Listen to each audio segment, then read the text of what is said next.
Congratulations! You've just woken up in a small English village sometime around the year 1350.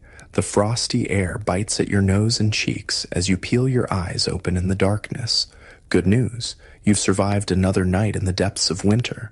Bad news, it's now time to face the day. The first thing you notice is the bone-chilling cold that has seeped into your humble cottage overnight. Your home is nothing like modern houses with their insulated walls and sealed windows. Instead, you live in a simple one-room dwelling with walls made of wattle and daub. You know, a wooden frame filled with a mixture of mud, clay, straw, and sometimes even animal dung. The roof above is thatched with straw, which provides decent protection from rain, but does little to keep the warmth in. You're not alone in this small space. Your family, perhaps a spouse, a few children, maybe an aging parent, all sleep huddled together on a single straw mattress raised slightly off the dirt floor. The good news is that sleeping close together helps share body heat. The bad news is that your bedding consists of rough woolen blankets that itch terribly, and your mattress is home to a variety of uninvited guests, fleas, and other biting insects that thrive even in winter. In the corner of your home, a few chickens roost. You might also share your living space with a goat or pig during the harshest winter months. The animal's body heat is a welcome addition, and keeping them alive through winter is essential for your family's future. Of course, there's a downside to this arrangement. The smell and mess of livestock living indoors isn't pleasant, but it's a small price to pay for the warmth they provide. Rise and shine, you mumble to your children, though there's precious little sunshine to be seen. Outside, the world is still dark, but you can't afford to waste any daylight hours once the sun does decide to make its brief winter appearance. The most pressing morning task is rekindling the fire. If you're lucky, a few embers remained hot overnight in the central hearth. You carefully add some dry straw and gently blow until the tiny orange glow spreads. Gradually, you add small twigs and eventually larger pieces of wood. The firewood is precious. Gathering it took many hours during autumn, and it must last until spring.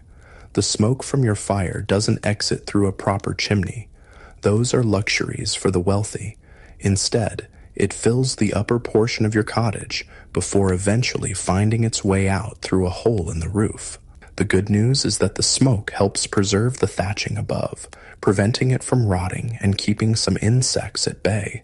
The bad news is that your eyes sting and your lungs burn from constantly breathing this smoky air as the dim winter light finally begins to filter through the single small window of your home, which has no glass but might be covered with an oiled cloth or animal skin to keep out the worst of the drafts. You can now see your breath misting in the air. Even with the fire lit, the cottage never truly gets warm during winter. At best, the area directly around the hearth becomes tolerable. Your first real task of the day is preparing breakfast. The meal would seem painfully simple to modern standards. A thin porridge made from whatever grain you have stored, perhaps barley or rye. If you're fortunate, you might add a tiny bit of honey or dried fruit. More likely, it's just boiled grain with a sprinkle of salt, if you can afford such a luxury. After ladling the hot porridge into wooden bowls for your family, you take a moment to appreciate even this simple food. Winter is the hungry season, and food stores dwindle alarmingly as the weeks pass. The good news is that you planned carefully after harvest, setting aside enough grain to hopefully last through these lean months. The bad news is that many winters bring unexpected challenges. A leaky storage bin that allowed moisture in, causing precious grain to rot, or perhaps rodents finding their way into your stores. Eat up, you tell your children. We've got work to do. Even in winter, there are endless chores for a medieval peasant. While the growing season has long passed, Animals still need tending, repairs must be made, and preparations for spring can begin even in the coldest months. As you step outside, the cold intensifies. Your clothing provides some protection, but nothing like modern winter gear. You wear several layers, a linen undergarment next to your skin, then one or more woolen tunics or dresses. Your outer layer might be a cloak made of heavy wool, perhaps lined with fur if you're among the more prosperous peasants. On your feet are simple leather shoes, maybe stuffed with straw for insulation, and wrapped with rags for extra warmth. A woolen cap covers your head, and you might have mittens made from scrap fabric or leather. The good news is that wool retains some of its insulating properties even when wet. The bad news is that your clothes are perpetually damp in winter, between sweat, snow, and the general moisture in the air. Drying them completely is nearly impossible without risking scorching them by the fire. Your village looks different in winter. The muddy pathways between cottages might be frozen solid or covered in snow. Smoke rises from the homes of your neighbors, fellow peasants who face the same daily struggle for survival. In the distance stands the manor house where the lord who owns these lands lives in relative comfort. Beyond that, you can see the village church, its stone walls standing firm against the winter winds. Your first outdoor task is checking on the livestock. Most medieval peasants owned at least a few animals, perhaps chickens for eggs, a goat or cow for milk, maybe a pig or two, and possibly an ox for heavy farm work. In summer, these animals might graze in common fields, but in winter, they need fodder that you carefully stored during the autumn harvest. The good news is that caring for animals gives purpose to your winter days. The bad news is that fodder, like all stores, is finite. Each day requires careful calculation, feeding the animals enough to keep them alive without depleting your stores before spring, grass, appears. After tending to the animals, you might spend hours repairing tools that will be needed when planting season arrives. A broken plow, a damaged harrow, a splintered yoke, all must be fixed using whatever materials you've managed to salvage or trade for. This detailed work is perfect for winter days when field work is impossible. The good news about winter is that it provides time for these necessary repairs and crafts. The bad news is that your fingers grow stiff and clumsy in the cold, making precise work frustrating and sometimes dangerous as tools slip in numb hands. By midday, your stomach is already growling again. The winter diet of a medieval peasant was monotonous and often barely adequate. The midday meal might be more porridge, perhaps, with the luxury of a few vegetables from your winter stores, dried peas or beans soaked and cooked into a thick pottage, or hearty root vegetables like turnips and parsnips that keep well in cold storage. Meat is a rarity, saved for special occasions. You might have slaughtered a pig at the beginning of winter, carefully preserving the meat by smoking or salting it. This precious protein is rationed throughout the season, with most days being meatless. Fish could be an option if you live near water and can break through the ice to try your luck, or if you've managed to preserve some fish from more abundant times. The good news about medieval winter food is that the cold weather helps preserve your stores longer than would be possible in warmer months. The bad news is the lack of fresh fruits and vegetables, which leads to nutritional deficiencies. By late winter, many peasants suffer from various ailments related to poor diet, including scurvy from lack of vitamin C. As afternoon wears on, you gather with family and perhaps neighbors for some of the day's most essential work, collecting firewood. While you stockpiled wood during autumn, winter always demands more than expected. You trek to the edge of the woods that belong to your lord, careful to gather only fallen branches and dead wood, as cutting living trees was strictly forbidden and could result in severe punishment. The good news about this communal wood gathering is the companionship it offers during the isolating winter months. The bad news is the physical toll of trudging through snow, breaking ice, and carrying heavy loads of wood back to the village with cold, stiffened limbs. As daylight begins to fade all too quickly during winter months, you head back to your cottage. Evening brings the day's final meal, perhaps the most substantial. The family gathers around the fire, sharing another bowl of pottage, maybe with a precious morsel of preserved meat, or fish added to the mix if you're fortunate. Evenings in a medieval winter were long and dark. Candles and lamp oil were expensive luxuries that most peasants couldn't afford to use regularly. Instead, the fire provides both warmth and light. These hours might be spent in quiet conversation, telling stories, or working on indoor tasks like spinning wool, weaving, or carving wooden items that could be used or traded. The good news about these long winter evenings is that they foster family bonds and creativity. The bad news is the unrelenting darkness, with only the flickering firelight to combat the heavy shadows that fill your home. As bedtime approaches, you bank the fire carefully, covering hot coals with ashes to help them stay lit until morning. Losing your fire in winter could be disastrous, as starting a new one from scratch was difficult and time-consuming. You might heat a stone by the fire and wrap it in cloth to take to bed, providing at least some warmth as you settle in for the night. The family, once again, huddles together on the straw mattress, pulling the rough blankets close. Tomorrow will bring similar challenges: the cold, the hunger, the endless work of simply surviving. Yet there's comfort in routine and in knowing that each day brings you closer to spring. As you drift towards sleep, you might ponder the good and bad of your medieval winter existence.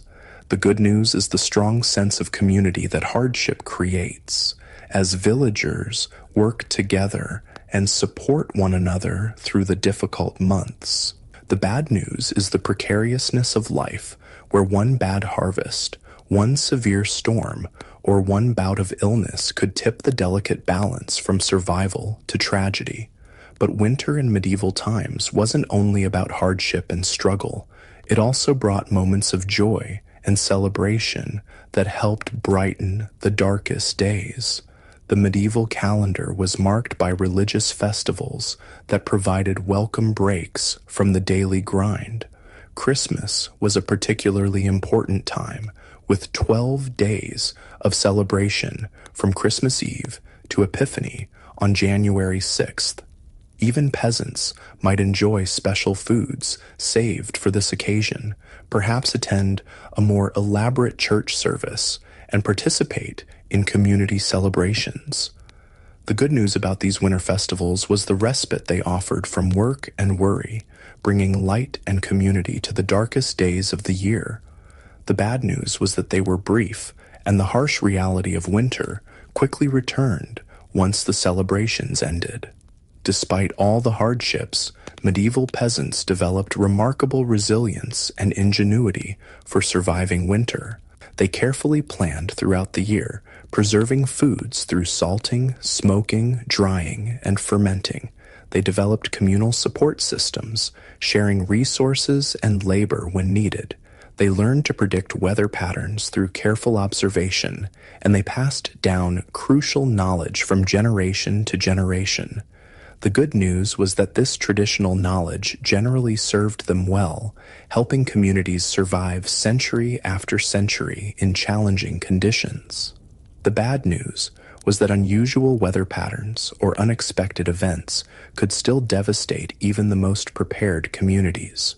As the winter grew longer, village food stores would dwindle dangerously.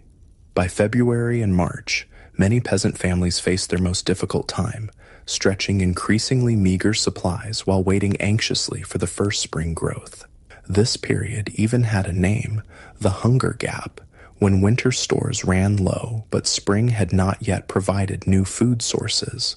The good news was that communities developed specific strategies for these lean times, including carefully preserved emergency supplies and knowledge of which wild plants might be foraged earliest. The bad news was that these final weeks of winter claimed the lives of the most vulnerable, the very young, the elderly, and those already weakened by illness or previous hardship.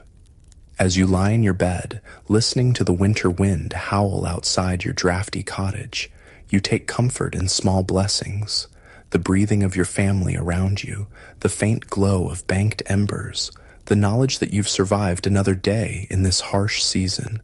Tomorrow will bring its own challenges, but also the quiet satisfaction of facing those challenges with the wisdom and strength passed down through countless generations of those who came before you. And, with that thought, you drift into sleep, another day of medieval winter survival complete. The darkness outside is absolute, the cold relentless, but within your simple home is the warmth of family and the resilience of the human spirit that has always found ways to endure even the harshest seasons. You wake with a start, the sound of coughing echoing in your small cottage. One of your children has developed that familiar winter hack, a sound that strikes dread into the heart of any medieval parent.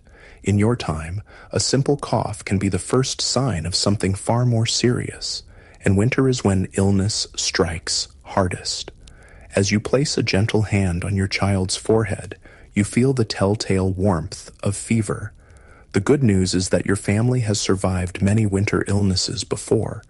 The bad news is that, in medieval times, disease is poorly understood and truly effective treatments are rare. You rise quietly, careful not to disturb the others still sleeping, and move to the hearth where last night's embers still glow faintly. Breathing gently on the coals and adding small kindling, you coax the fire back to life. The first light of dawn won't appear for hours yet, but sleep has abandoned you as worry takes its place. While the fire grows, you reach for a small bundle of dried herbs hanging from one of the roof beams. Medieval peasants relied heavily on herbal remedies passed down through generations. Your grandmother taught your mother, who taught you which plants to gather during summer and autumn, how to dry and store them, and how to prepare them for various ailments. For your coughing child, you prepare a simple tea of dried thyme and sage, plants known for easing coughs and fighting fevers. You add a precious spoonful of honey, saved for just such occasions.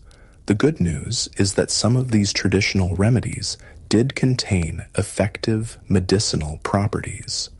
The bad news is that without understanding why certain plants helped certain conditions, treatment was often hit or miss. As you prepare the herbal remedy, you whisper a prayer. In medieval times, illness was understood as much through religious and superstitious frameworks as through practical observation. Disease might be seen as divine punishment, the work of evil spirits, or the result of an imbalance in the body's humors: blood, phlegm, black bile, and yellow bile. Most peasants combined practical treatments with spiritual appeals, hedging their bets against the mysterious forces that brought sickness. Your child wakes as you approach with the warm tea, face flushed with fever. "Drink slowly," you murmur, helping to hold the simple wooden cup. "This will help you feel better." Whether your confidence is genuine or merely a comforting performance for a frightened child, it serves its purpose. The good news is that showing confidence often helps keep panic at bay. The bad news is that deep down, you know how powerless you truly are against serious illness. By now, other family members are stirring. Your spouse takes on the morning chores while you tend to the sick child.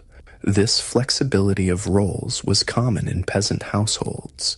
While medieval society had clear gender divisions in many areas, illness and crisis often required everyone to adapt and take on whatever tasks were needed for family survival. Word of your child's illness spreads quickly through the village.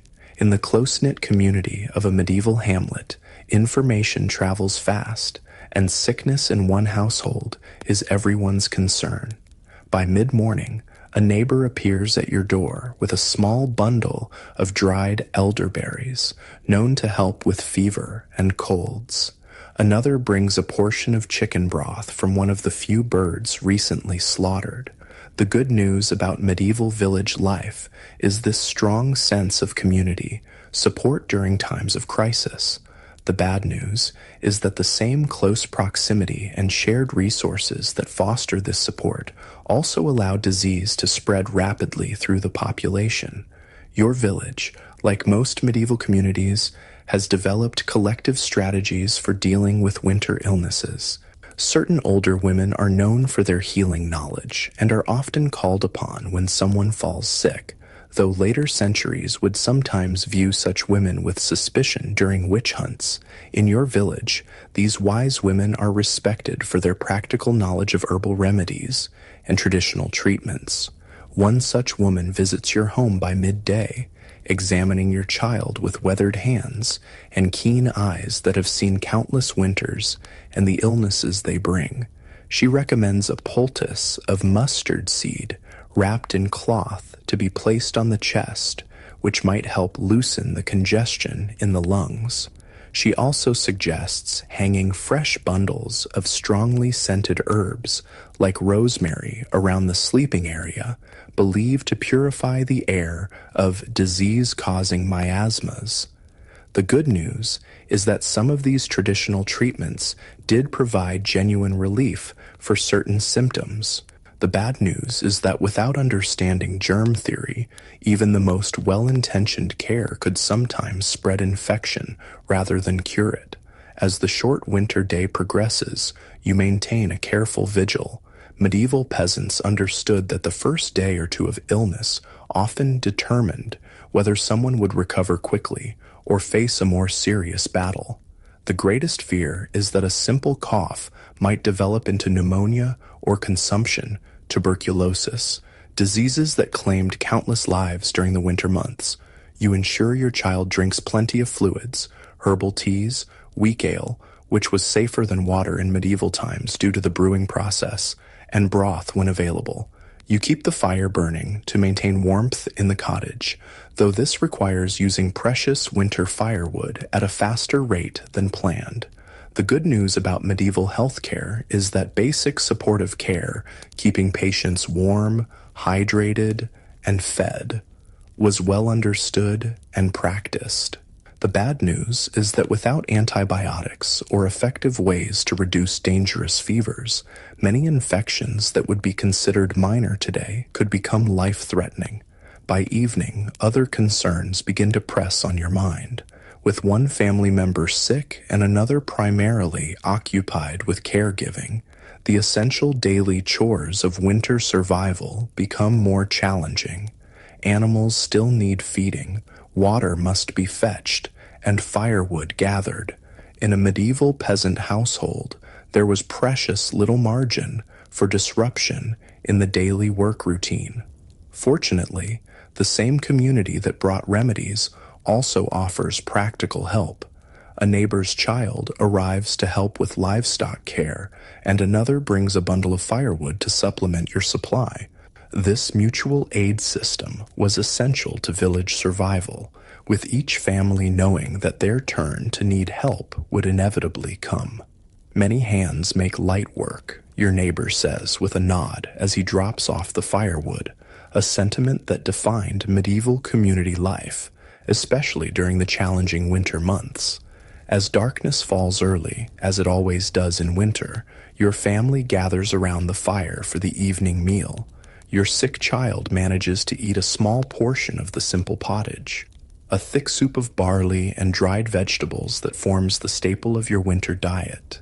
Even this small appetite is an encouraging sign. The good news is that your child's fever seems to be holding steady rather than worsening. The bad news is that the night ahead will be long and anxious, as darkness in the medieval world brought heightened fears and limited options for care. Nighttime illness in medieval winter presented particular challenges. Without adequate lighting, candles and lamp oil were expensive luxuries. Caring for the sick during night hours meant working largely by touch and sound in the dim glow of the banked fire. Temperature changes were harder to monitor, and deteriorating symptoms might not be noticed until morning. You prepare for the night by placing a small cup of herbal tea near the fire where it will stay warm, gathering extra blankets, and arranging sleeping positions so that you can easily reach your sick child. The family settles in earlier than usual, conserving energy for what might be a difficult night. In the darkness, the sounds of winter become more pronounced, the wind whistling through thatching, the occasional creak of wooden beams contracting in the cold, the soft breathing of your family members, and the more labored breathing of your sick child. Medieval peasants were intimately attuned to these sounds, reading in them the subtle changes that might signal improvement or decline in a patient's condition. Through the night, you wake frequently to check on your child, offering sips of tea and adjusting coverings as needed. This pattern of interrupted sleep would be familiar to any parent throughout history, but for medieval caregivers, each wakeful moment also carried the weight of knowing how quickly illness could turn deadly, especially for the young and old. As the night deepens, your thoughts turn to other winters and other illnesses your family and village have endured. The specter of the great mortality, what later generations would call the Black Death, still haunts collective memory, even years after its most devastating outbreaks. Though the plague was most associated with warmer months, winter brought its own deadly infections, particularly those affecting the lungs. The good news is that your village has been spared the worst epidemics in recent years. The bad news is that every medieval person lived with the knowledge that disease could sweep through a community with devastating speed, leaving grief and empty homes in its wake. By morning, your vigilance is rewarded with small signs of improvement. Your child's fever has broken sometime in the night, and though the cough remains, it seems less severe. The immediate crisis appears to be passing, though recovery will take time and continued care. Word of the improvement spreads through the village as quickly as news of the illness did. Your neighbors express relief, not just out of compassion, but also from practical concern. Widespread illness could threaten the entire community's winter survival if too many fell sick to perform essential tasks. God has been merciful, one neighbor comments when she visits. This religious framework for understanding both illness and recovery was central to medieval experience. While practical remedies were applied diligently, ultimate credit for healing was given to divine intervention, often mediated through the intercession of saints specifically associated with certain ailments. The improvement in your child's condition allows you to turn attention back to the ongoing demands of winter survival. The episode has depleted some of your carefully stored supplies, extra firewood burned to maintain warmth, herbs used for remedies, and food shared to make nourishing broths. These resources must now be conserved even more carefully to last until spring. This pattern of crisis, community response, and readjustment was a familiar rhythm in medieval village life. The good news is that this created remarkably resilient communities, capable of weathering difficulties through collective action. The bad news is that repeated hardships could eventually overwhelm even the most resilient systems, especially in years of poor harvests or widespread illness. As your child begins recovering, you reflect on the precarious nature of winter health in medieval times. Beyond acute illnesses like fevers and coughs, winter brought numerous other health challenges that affected daily life and long-term well-being. Skin conditions were particularly common, exacerbated by infrequent bathing during cold months when exposing the body to water seemed dangerous and impractical. The rough wool clothing worn in winter, often unwashed for months, caused irritation and rashes. Chilblains, painful inflammation of small blood vessels from exposure to cold, affected many hands and feet, making daily work even more difficult. Poor nutrition as winter progressed led to various deficiencies. By late winter, the lack of fresh fruits and vegetables often resulted in symptoms of scurvy, bleeding gums, loose teeth, and poor wound healing from vitamin C deficiency. Joint pain intensified in the cold and damp conditions, particularly for older villagers or those who had sustained injuries in previous years. The good news is that medieval people recognized many of these conditions and had developed practices to mitigate them. Certain preserved foods like sauerkraut retained some vitamin content. Wild plants that appeared early in spring, such as nettles and dandelions, were eagerly harvested for their nutritional benefits. The bad news is that without understanding the underlying causes of nutritional deficiencies, prevention was inconsistent and often inadequate. Mental health, though not conceptualized as we understand it today, was also affected by the winter months. The isolation, darkness, and hardship of winter could bring melancholy and despair, conditions recognized in medieval medical texts, if not fully understood. Modern seasonal affective disorder likely affected many medieval people, particularly in northern regions, with very short winter days. Communities developed social strategies to combat this winter isolation and depression, gathering for storytelling, music, or simple conversation by the fire provided mental stimulation and emotional support. Work that could be done indoors, like spinning, weaving, or tool repair, was often performed in small groups rather than individually, creating opportunities for social interaction during the isolated winter months. The good news about these social gatherings was the sense of community and shared experience they fostered. The bad news was that the same close indoor gatherings that provided emotional comfort also created ideal conditions for the spread of infectious disease. As your family navigates the recovery from this episode of illness, you're reminded of the knowledge passed down through generations about surviving winter ailments. Your grandparents lived through far worse winters and epidemics, and their accumulated wisdom, practical remedies, observation skills, preventative practices, has been transmitted to you through stories and direct teaching. This oral tradition of health knowledge was essential in medieval communities, where literacy was rare and written medical texts, when they existed at all, were in Latin and accessible only to educated clerics and physicians who served the wealthy. Peasant medicine relied on observation, experience, and carefully preserved traditional knowledge. Watch the chest when they breathe, your mother had taught you.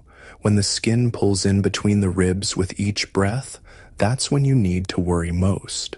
Such practical diagnostic skills helped families make crucial decisions about when to intensify care, when to seek additional help, and when to prepare for the possibility of death. For despite all care and community support, death was a frequent winter visitor in medieval villages. Infant mortality was particularly high, with children under 5 being especially vulnerable to respiratory infections. The elderly, already weakened by a lifetime of physical labor and previous illnesses, often succumbed during particularly harsh winter periods. The good news, if it can be called that, was that medieval communities had developed meaningful rituals and belief systems to make sense of death and help the living cope with loss. The bad news was the frequency with which these rituals needed to be performed, especially during difficult winters. When death did come to a village household, the community responded with practical and spiritual support. Neighbors would help prepare the body. A fire would be maintained in the home during the brief period before burial, and the church bells would toll to announce the passing and call for prayers for the departed soul. Winter burials presented their own challenges, with frozen ground sometimes making grave digging nearly impossible, requiring bodies to be stored until the earth thawed enough for proper interment. But your family has been fortunate this time. The illness that struck has begun to recede, leaving exhaustion but not tragedy in its wake. As your child continues to recover, sleeping now more peacefully than during the height of the fever, you turn your attention back to the ongoing work of winter survival. Outside your cottage, the winter sun makes a brief appearance, sending weak rays through your small window opening. Even this minimal light lifts your spirits after the anxious night.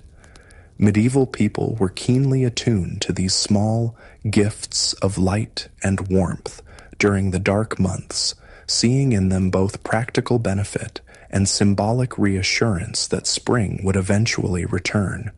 You step outside briefly to empty a basin of water used for compresses during the night.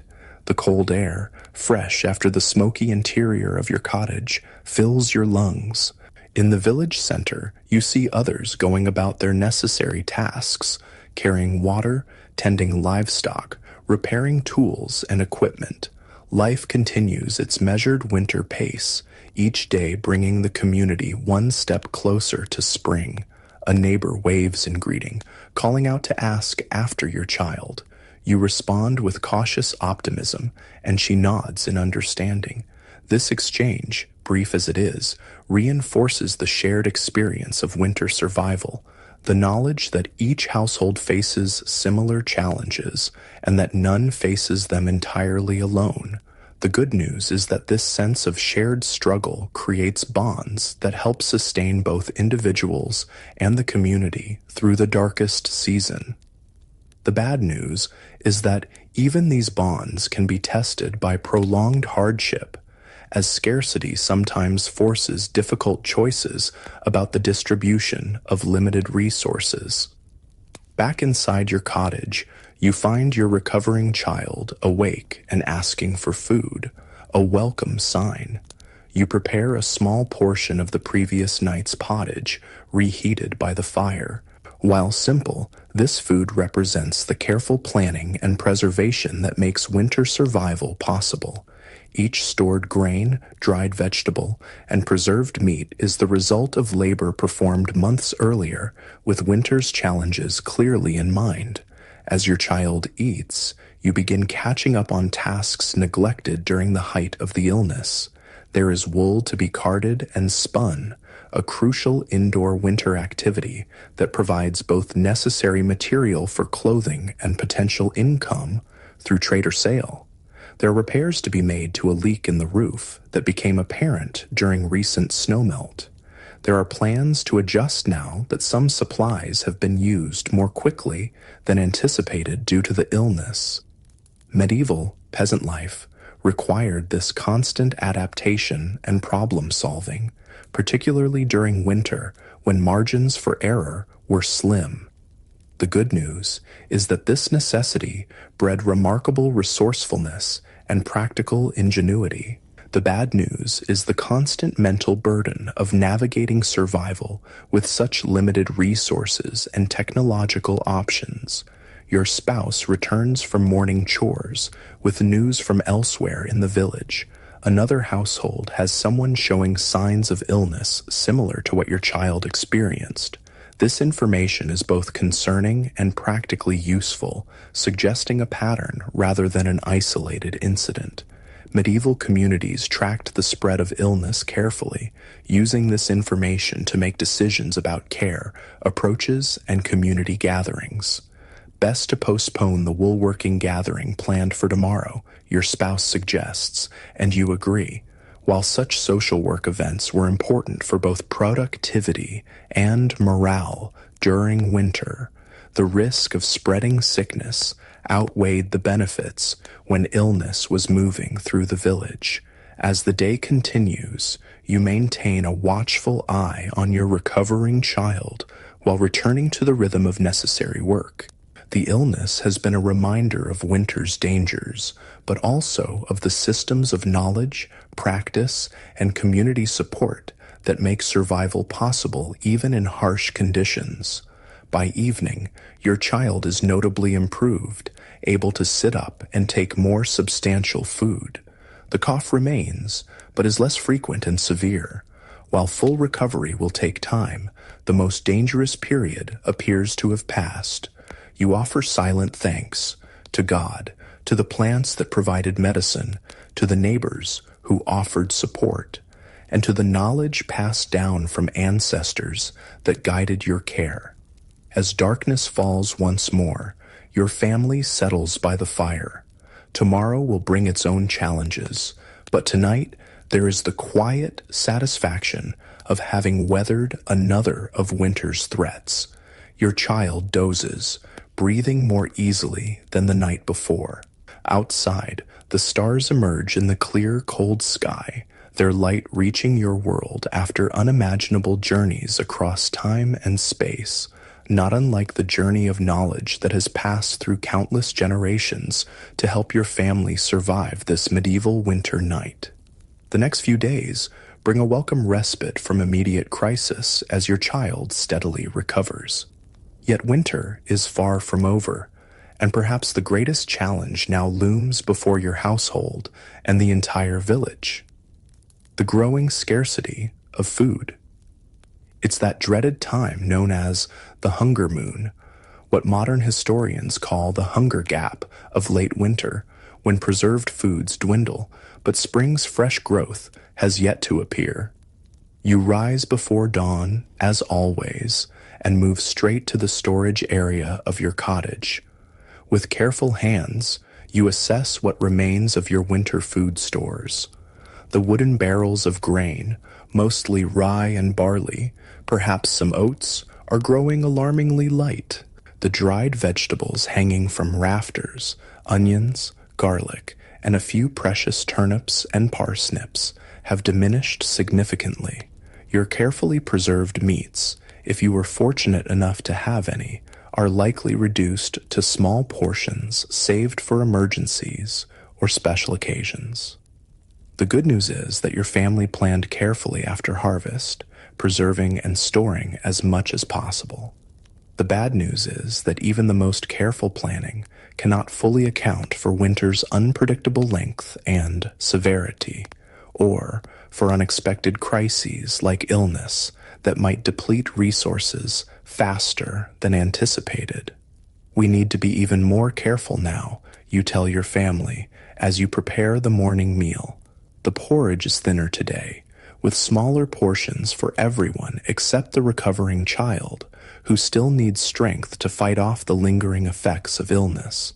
Nobody complains about the meager breakfast. This seasonal hunger is a familiar companion in medieval winter. Medieval peasants developed sophisticated strategies for managing this late winter food scarcity. By February and March, you would typically move to a careful rationing system, often reducing to 2 meals per day instead of 3.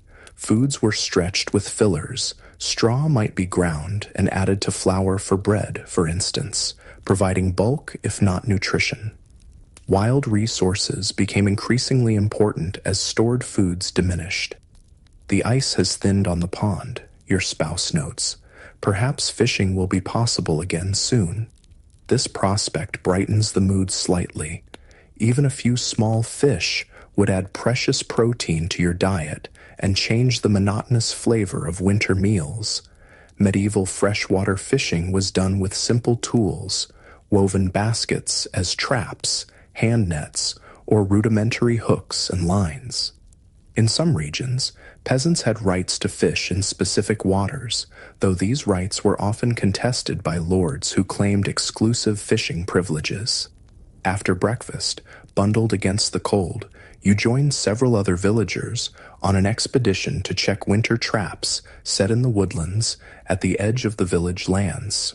Trapping small game was an important supplementary food source, Though medieval peasants had to be careful about where and what they hunted, many forests were designated as the Lord's hunting grounds, where capturing game, especially deer, boar, or other large animals, was strictly forbidden to peasants and could result in severe punishment. Still, most lords turned a blind eye to peasants trapping rabbits, squirrels, and other small animals during the desperate late winter months, recognizing that this food source helped ensure the survival of the workforce needed for spring planting. Some enlightened lords even explicitly granted these rights as part of the complicated social contract of feudalism. The good news about the trapping expedition is that 2 snares have successfully caught rabbits, providing a welcome source of fresh meat for the village. The bad news is that these 2 animals must be divided among 5 families who participated in setting and checking the traps. Your share will make one small but precious meal. Returning to the village, the group passes through a stand of hazel trees, and someone notices the first catkins appearing, early signs that winter will eventually release its grip. Though weeks away from producing anything edible, these harbingers of spring lift spirits. Medieval peasants were keen observers of such natural indicators, their survival depending on intimate knowledge of seasonal patterns and changes. "Look there," an older villager points out. "The first snowdrops are pushing through near that fallen log." These early flowering plants were more than just a pretty sight to medieval people. They marked the beginning of the seasonal transition that would eventually bring food abundance again. Some early spring plants were also medicinal or edible, making their appearance genuinely life-sustaining. Back in the village, you encounter the manor's steward, the lord's representative, who oversees the peasants' obligations and manages the estate's resources.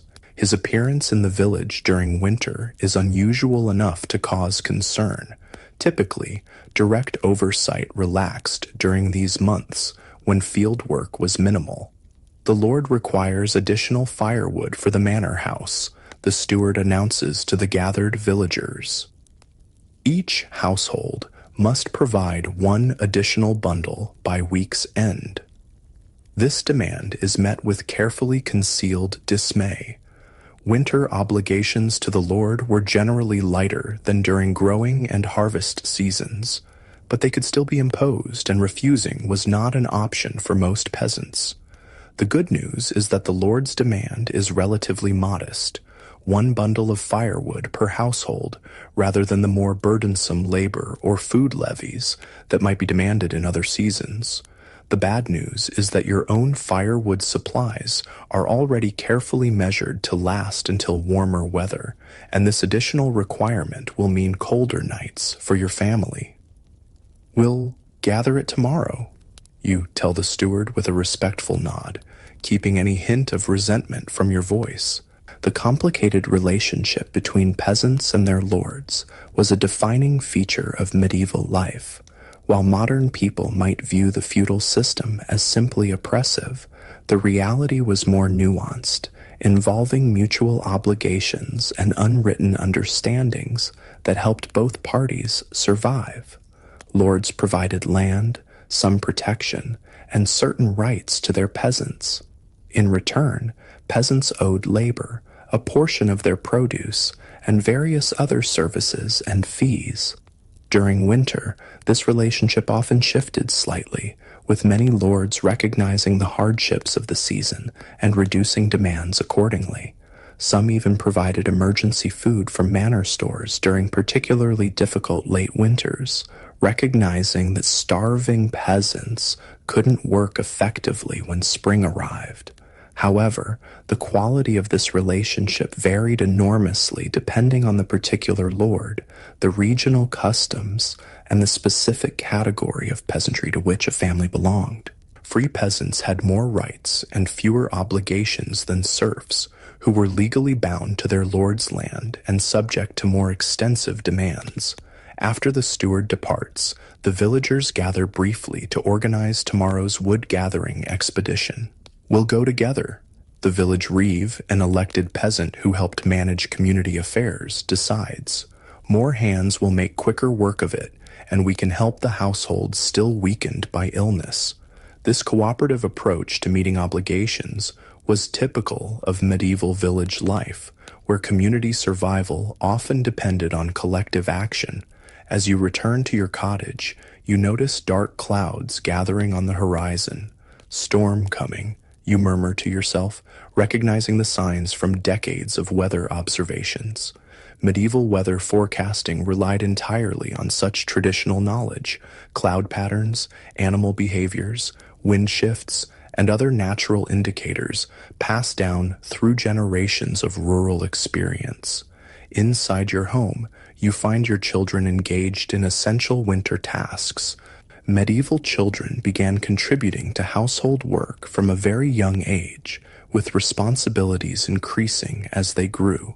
Even a child of 5 or 6 might be responsible for simple tasks like winding yarn, feeding small animals, or helping process preserved foods. By 8 or 10, children were significant contributors to family labor, though their work was generally adjusted to their size and strength. Your older child is carefully separating dried beans from their pods, a tedious but necessary task that provides both food for upcoming meals and seeds for spring planting. The younger one, still recovering from illness, sits wrapped in a blanket near the fire, working on a simple weaving project. The good news about medieval childhood was the early integration into meaningful work that provided clear purpose and valuable skills.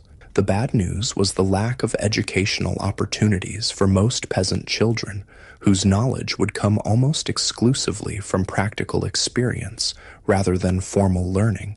You join them by the fire, taking up your own winter work, perhaps mending clothing, crafting simple tools, or processing wool or flax for textile production.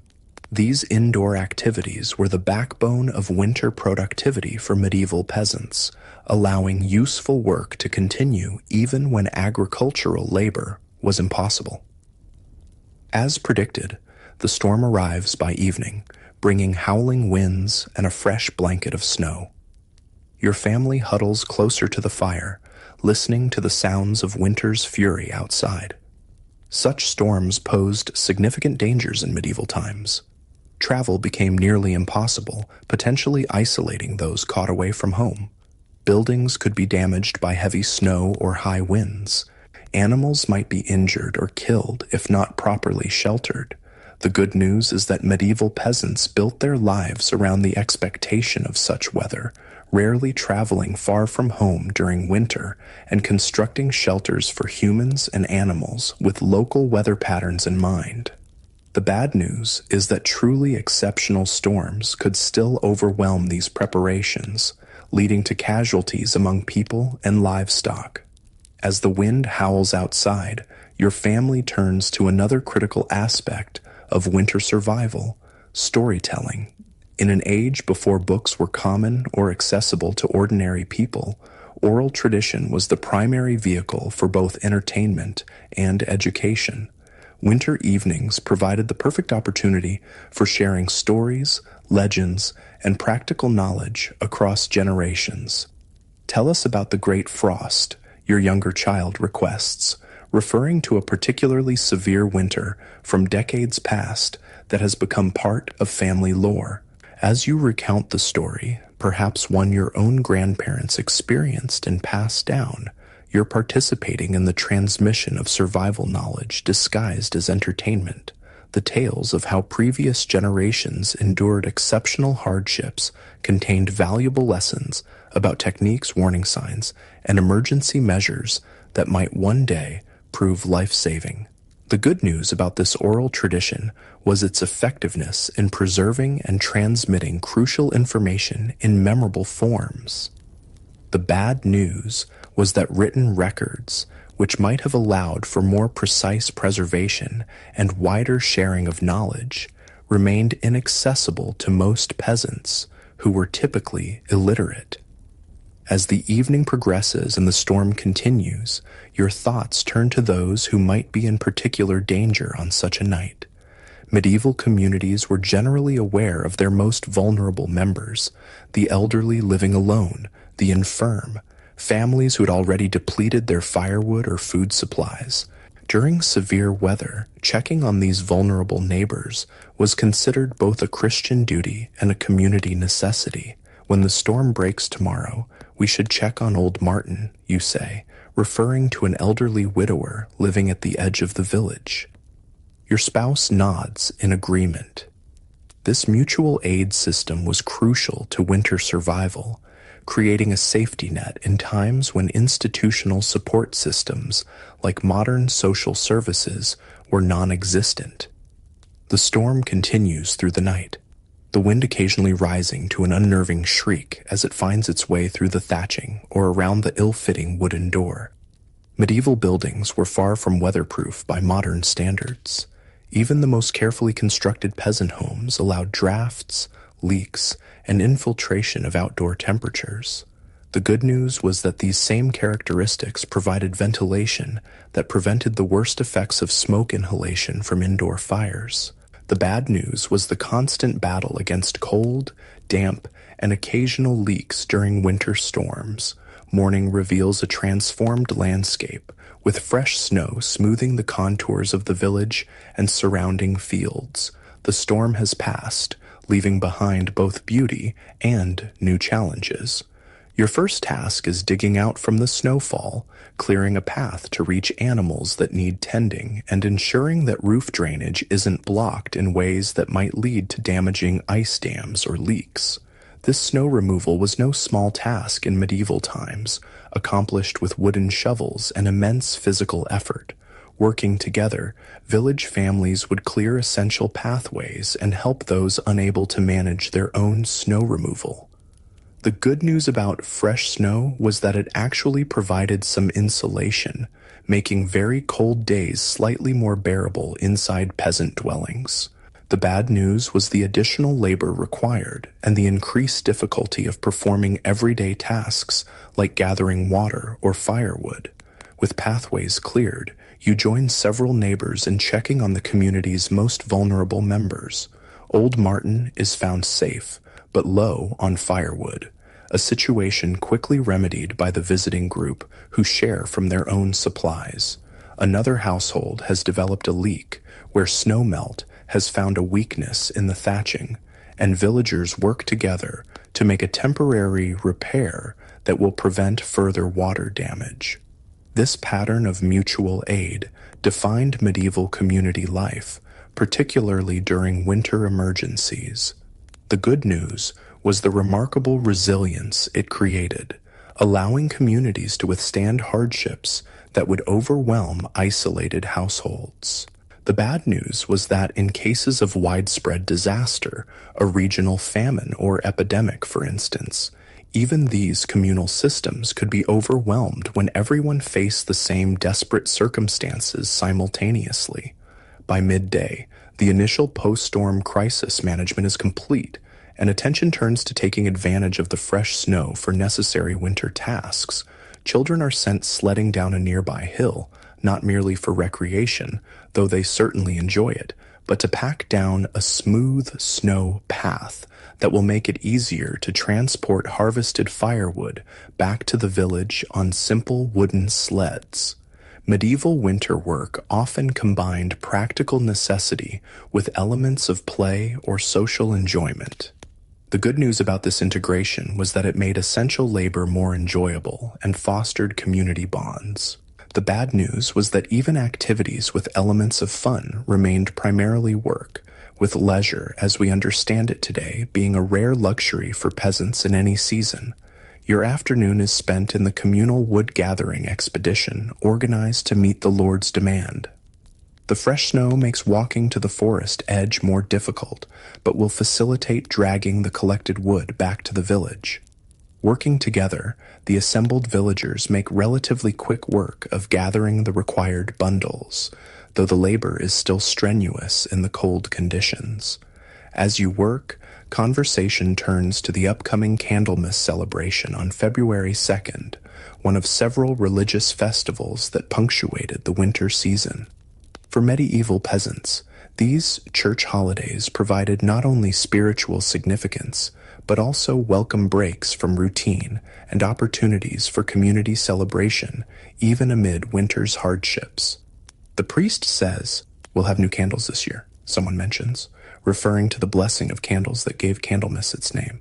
While primarily religious in nature, such festivals also served practical purposes in the medieval calendar.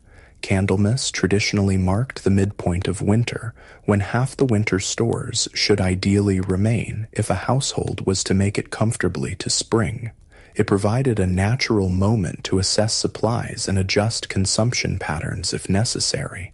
The good news about the medieval liturgical calendar was the way it provided psychological milestones throughout the winter, breaking the cold season into manageable segments punctuated by celebrations. The bad news was that these religious observances also imposed additional obligations, including special church tithes that could strain already limited winter resources. With firewood gathering complete, you help distribute the bundles, ensuring that each household has their required contribution ready for the steward's collection. Then your thoughts turn to the evening meal, perhaps the most challenging aspect of late winter for medieval peasants. By this point in the season, meals had become increasingly monotonous and nutritionally limited. The same basic ingredients, stored grains and roots, perhaps preserved meat or fish in small quantities, appeared day after day, prepared in ways that might vary slightly but couldn't disguise the limited options available. Tonight's meal in your cottage might be a thin soup of barley and dried peas, flavored with the last of an onion and a small piece of salt pork, if your family was fortunate enough to have preserved meat. A coarse bread made primarily of rye might accompany it. The good news about medieval peasant cooking was the remarkable ingenuity developed for creating nourishing meals from limited ingredients. The bad news was the nutritional deficiencies that often developed by late winter, leading to health problems from scurvy to weakened immunity. As your family eats, conversation turns to plans for the coming days. Despite winter's ongoing challenges, thoughts are increasingly directed towards spring preparations. Seeds saved from the previous year's harvest must be checked and sorted. Tools used for planting and field work need final repairs.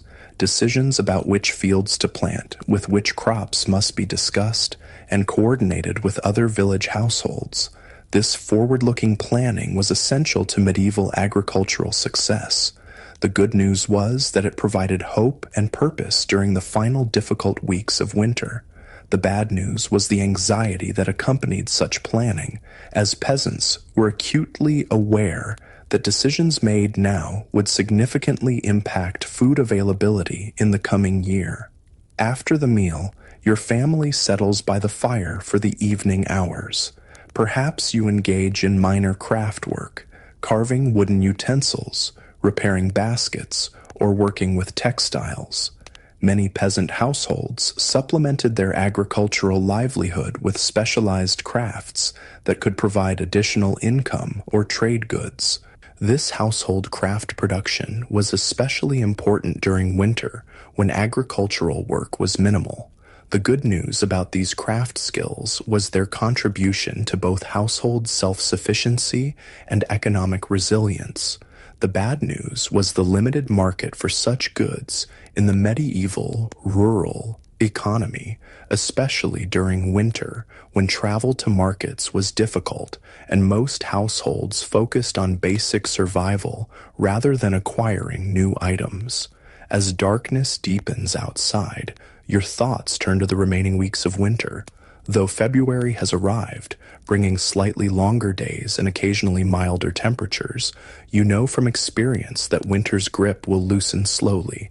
March can bring surprising storms, even as the first signs of spring appear. The transition between seasons is rarely smooth or predictable. Yet there is cautious optimism in your household and throughout the village. The worst of winter is likely behind you. The carefully managed food stores, while dwindling, should last if stretched carefully. The community has weathered another season of cold, darkness, and scarcity through collective effort and shared knowledge. As you bank the fire for the night and prepare for sleep, you reflect on the strange paradox of medieval winter, its simultaneous brutality and beauty, its isolation and communal solidarity, its scarcity and ingenuity. Modern people might view your winter existence with pity, focusing on the material hardships and lack of comforts that define this season in your time. Yet, your experience contains elements less familiar to later ages: the profound interdependence of community, the intimate knowledge of natural cycles, and the deep satisfaction of survival through skill and cooperation rather than technological convenience. The good news about your medieval winter existence is the deep resilience, practical wisdom, and human connection it fosters. The bad news is the physical hardship, constant uncertainty, and narrow margin between survival and disaster that accompanies these less tangible benefits. As your family settles onto the shared sleeping space, huddled together for warmth beneath layers of wool and perhaps animal skins, you listen to the night sounds of your medieval world: the occasional crackle from the banked fire, the distant howl of a wolf from the forest edge, the soft breathing of your children as they drift into sleep. These form the soundtrack of a winter night that connects you to countless generations who have weathered similar seasons before you, and to those who will face their own winters in centuries yet to come. Several days pass, each one bringing its own challenges and small victories in your ongoing battle against winter's hardships. The rhythm of these late winter days has a certain familiarity: wake in darkness, coax the fire to life, perform essential chores, find indoor work during the worst weather, and carefully measure dwindling supplies against the remaining weeks until spring. Today, however, breaks this routine. It's Candlemas, the feast day that marks the presentation of Jesus at the temple and the purification of the Virgin Mary. For your medieval community, it's also an important seasonal milestone, traditionally considered the midpoint of winter and a time for both religious observance and practical assessment of winter survival. You rise earlier than usual, as your family must prepare for church attendance. Even in the depths of winter, religious obligations remained central to medieval life. The village church, with its stone walls and perhaps a few modest stained glass windows, was typically the most substantial building in a peasant community, a physical representation of the central role faith played in daily existence.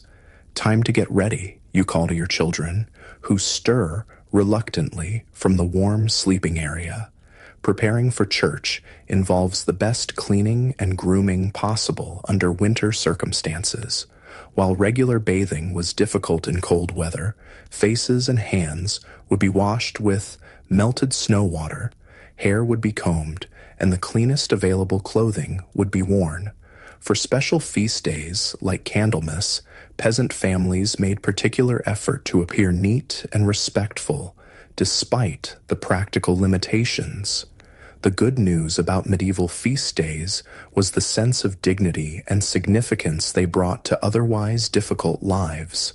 The bad news was the additional effort required to meet social and religious expectations when resources were already stretched thin. Your family bundles in its warmest clothing for the walk to church. The path has been traveled enough recently that the snow is packed down, making walking easier than it might otherwise be. As you approach the stone building, you see other villagers converging from their homes, all making the same journey. Inside the church, the temperature's only marginally warmer than outside. Medieval churches, with their stone construction and high ceilings, were notorious for their coldness. The good news was that this same construction made them among the most durable buildings in the community, capable of withstanding centuries of harsh weather. The bad news was the physical discomfort of attending services during winter, when the stones seemed to radiate cold and the height of the ceiling allowed what little heat might be generated by assembled bodies to rise well above the congregation. Despite the cold, there's a sense of anticipation for today's service. Candlemas involved the blessing of all candles to be used in the church throughout the coming year, as well as some candles that parishioners might bring for blessing for home use. For medieval people, candles represented a significant expense, as they were made from valuable beeswax or tallow, animal fat. Most peasant households used them sparingly, relying primarily on the hearth fire for light, having a blessed candle in the home to be lit only in times of special need or significance was considered both spiritually and practically important.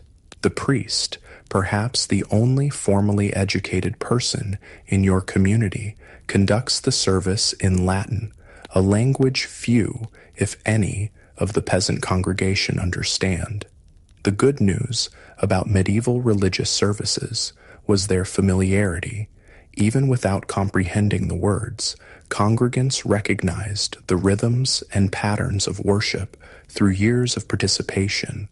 The bad news was the distance this created between common people and direct engagement with religious texts, leaving interpretation entirely in the hands of church authorities. Following the main service comes the blessing of the candles, the most anticipated moment of Candlemas. The priest sprinkles holy water on the assembled candles while reciting prayers for protection and blessing. For medieval people, these blessed objects carried genuine power, protective, healing, and spiritually significant. The good news about this belief system was the comfort and sense of agency it provided in a world full of dangers beyond human control. The bad news was that these spiritual protections sometimes substituted for more practical precautions or solutions. After the church service comes another important aspect of medieval feast days, the communal gathering. Even in winter's scarcity, special occasions like Candlemas warranted small celebratory meals shared among the community. These might be held in the churchyard if weather permitted, or in the largest available building in the village. "I've brought barley cakes," announces one villager, revealing a cloth-wrapped package of small, dense cakes made with precious honey saved for this occasion. Another has contributed dried apple slices preserved from the fall harvest. Your family's contribution might be a special bread, perhaps shaped into a cross or other religious symbol appropriate for the day. The good news about these feast day gatherings was the shared enjoyment and strengthening of community bonds during the most difficult season. The bad news was that even these special meals remained modest by later standards, and the resources used for celebration might later be missed if winter extended longer than expected. As the communal meal progresses, conversation turns to practical matters. Candlemas traditionally marked the point at which half of winter's stored provisions should remain if a household was to comfortably reach spring. This made it a natural time for assessing supplies and adjusting consumption if necessary. "Our grain is holding well enough," one villager comments, "but the root cellar flooded when the snow melted last week, lost nearly all our remaining turnips to rot." Others share similar accounts, the triumphs and setbacks of winter storage management. This exchange of information wasn't merely conversation. It allowed the community to identify households that might need assistance and those with surplus in particular areas who might be able to help. The good news about this transparent communal assessment was the collective problem solving it facilitated. The bad news was the anxiety it could produce when multiple households reported shortages, suggesting potential community-wide scarcity in the weeks ahead. As the gathering continues, you notice the Lord Steward observing from a distance. His presence at village celebrations was common, partly participatory, partly supervisory.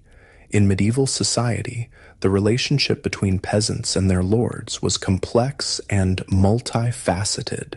While lords held significant power over their peasant tenants, successful manners depended on a certain degree of cooperation and mutual interest. Today, the steward approaches with an announcement. The Lord invites 6 village men to join the hunt tomorrow. Recent tracks suggest a wild boar has entered the South Woods. This news causes a stir of excitement. Typically, hunting in the Lord's forests was strictly forbidden to peasants, with harsh penalties for poaching. Special invitations to join hunts were both an honor and a practical opportunity to obtain meat during the lean winter months. The good news about such invitations was the acknowledgement of peasant skill and the chance to supplement dwindling food supplies. The bad news was the reminder of the power differential, that access to these resources remained at the Lord's discretion rather than by peasant right. The village reeve quickly selects the 6 men, choosing those with hunting experience and those from households with the greatest need for additional food. Your spouse is among those selected, bringing both pride and anxiety. Wild boar hunting was notoriously dangerous, even with proper weapons and hunting dogs. The potential reward of meat had to be balanced against the risk of injury far from medical care. As the Candlemas gathering disperses, your family returns home with slightly higher spirits despite the ongoing challenges. The religious observance, community connection, and prospect of fresh meat combine to create a rare sense of optimism in late winter. But practical concerns quickly return as you assess your own household supplies by the light of the newly blessed candle you've brought home. We need to be even more careful with the grain, you tell your children as you examine the remaining supply. Just a little longer until the first spring greens appear. This careful measurement and adjustment was a constant feature of medieval winter life, requiring both practical skill and psychological discipline. The good news was the developed ability to make precise calculations about consumption rates and remaining supplies. The bad news was the constant background stress of potential shortage, especially in these final weeks of winter. The next day dawns clear and cold, good hunting weather. Your spouse prepares to join the Lord's hunting party, dressed in the warmest available clothing and carrying a sturdy spear loaned by a neighbor with better tools. The village men selected for this honor gather near the manor house, where they'll receive instructions and be integrated into the hunting party alongside the Lord's trained huntsmen. For your part, the day will be spent on essential household tasks and preparations for the anticipated meat. If the hunt is successful, proper preservation of this unexpected bounty will be crucial.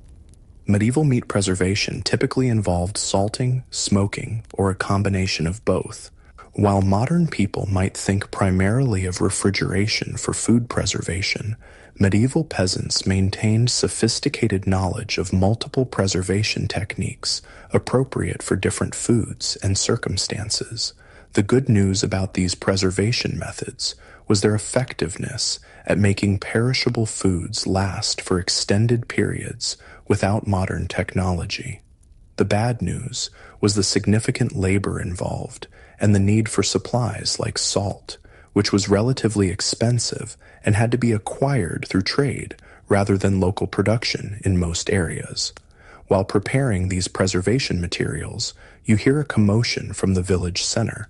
Stepping outside, you see a small group of strangers, travelers on horseback, who have stopped in the village.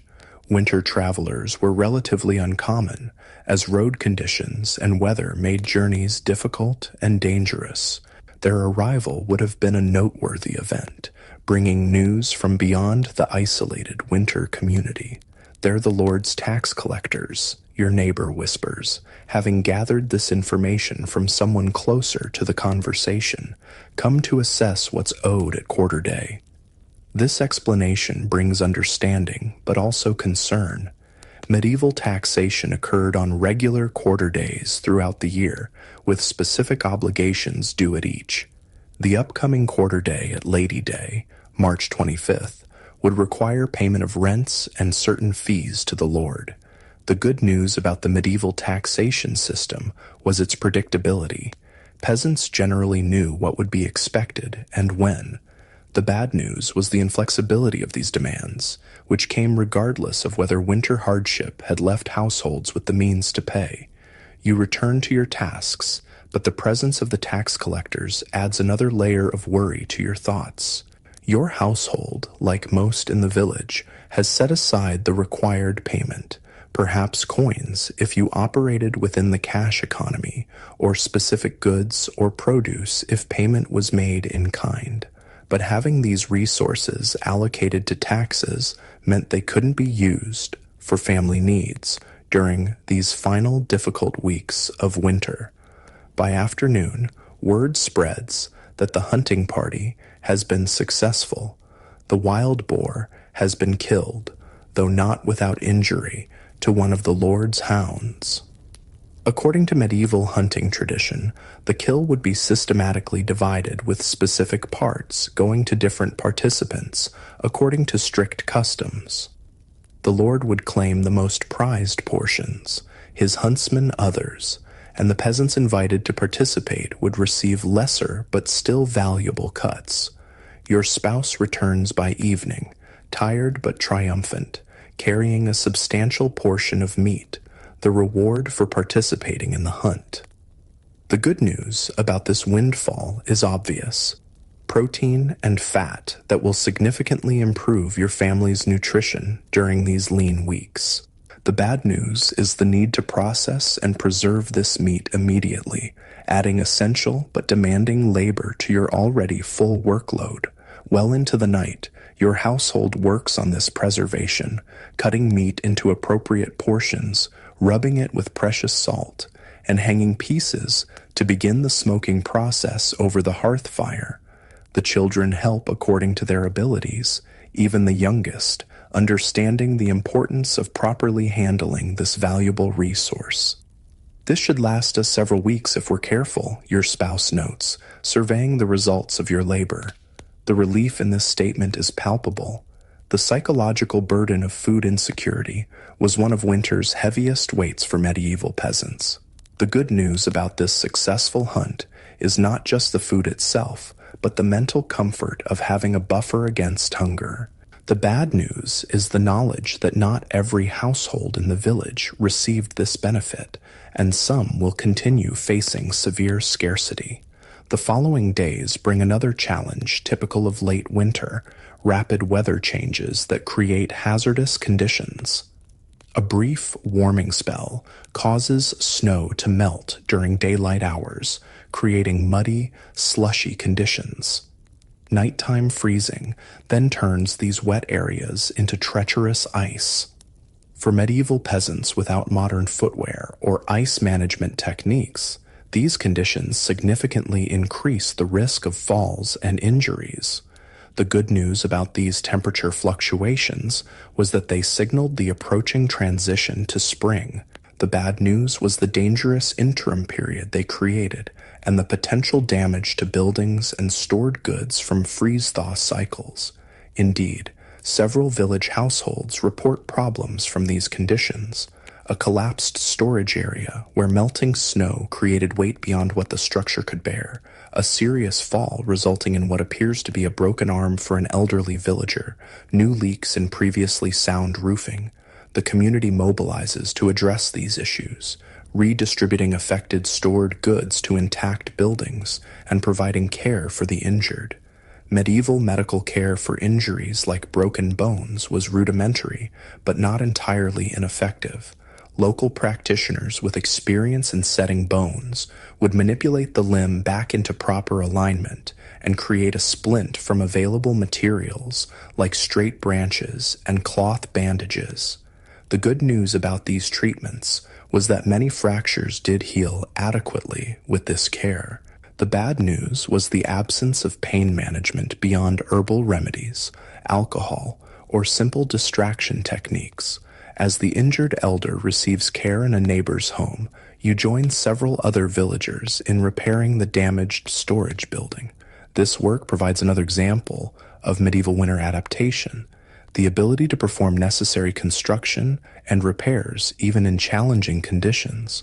Modern building typically halts during winter in cold climates, but medieval peasants couldn't afford such work stoppages when structural integrity was compromised.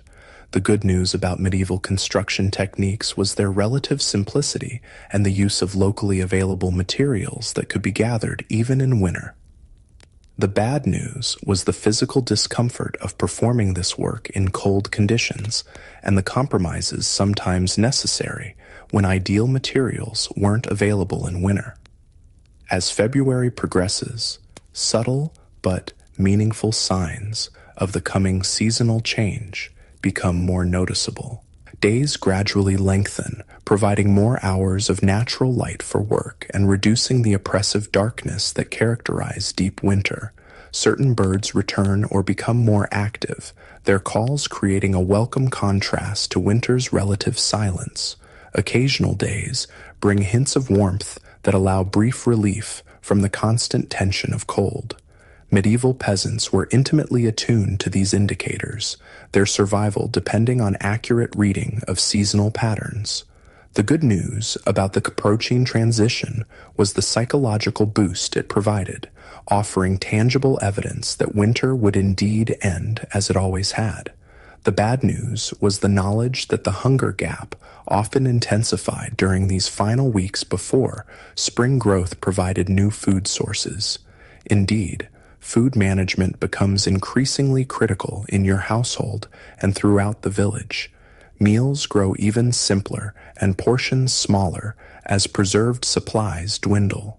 Your family benefits from the meat obtained through the hunt, but even this valuable resource must be carefully rationed to last.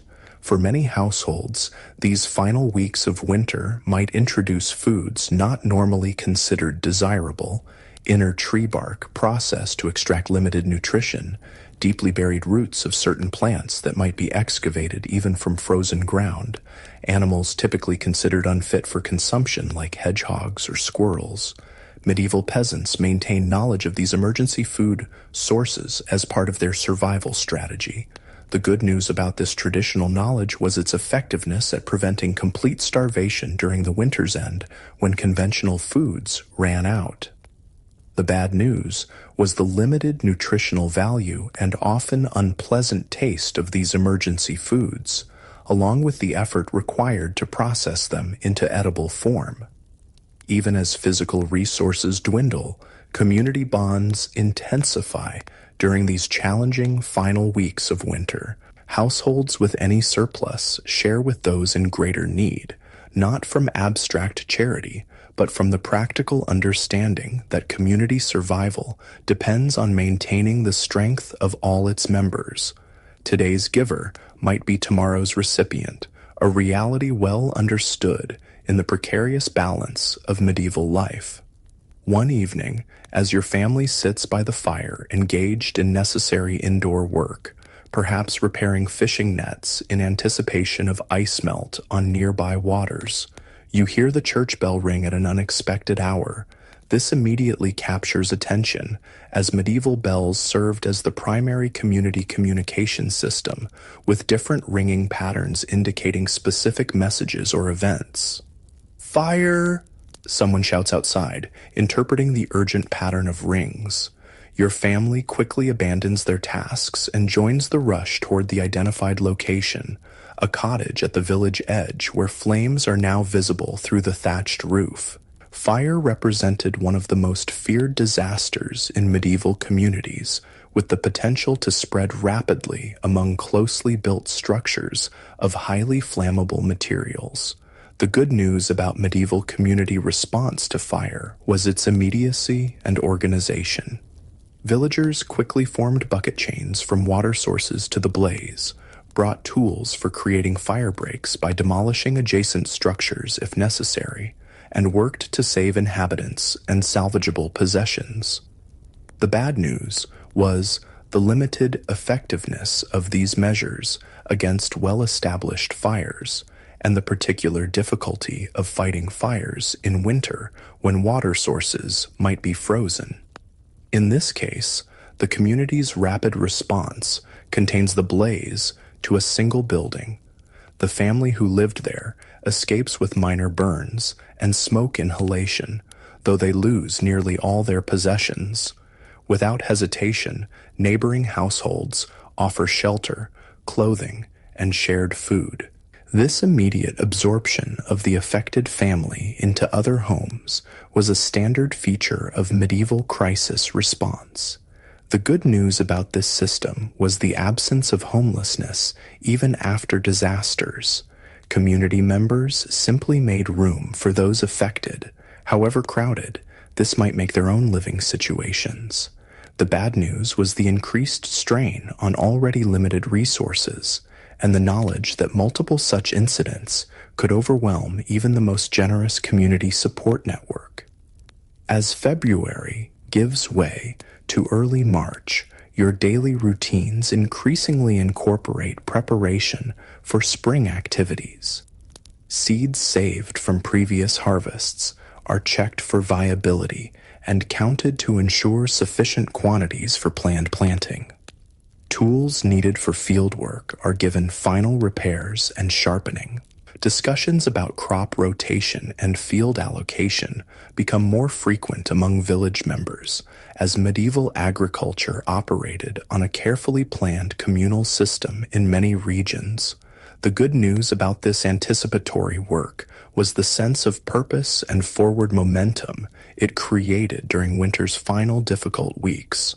The bad news was the underlying anxiety about whether winter stores would indeed last until these preparations could bear fruit, and whether spring weather would arrive in time to prevent a true subsistence crisis.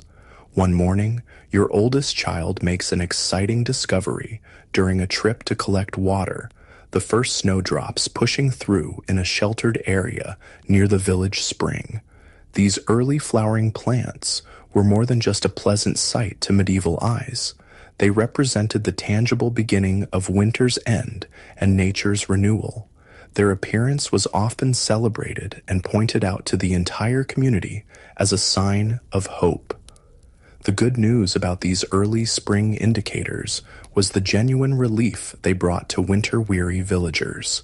The bad news was the still significant gap between first flowers and actual food production, a period that would require continued careful management of dwindling resources.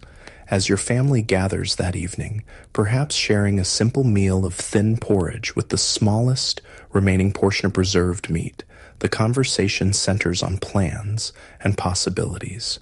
Despite the ongoing hardship, there's a palpable shift in mood as winter's psychological weight begins to lift. Medieval peasants developed remarkable resilience through these annual cycles of scarcity and abundance, hardship and relief. The good news about this seasonal pattern was the deep appreciation it fostered for spring's gifts after winter's deprivation. The bad news was the physical toll taken by months of cold, limited nutrition, and heavy labor, effects that accumulated over years of peasant life and contributed to the relatively short life expectancy of medieval populations.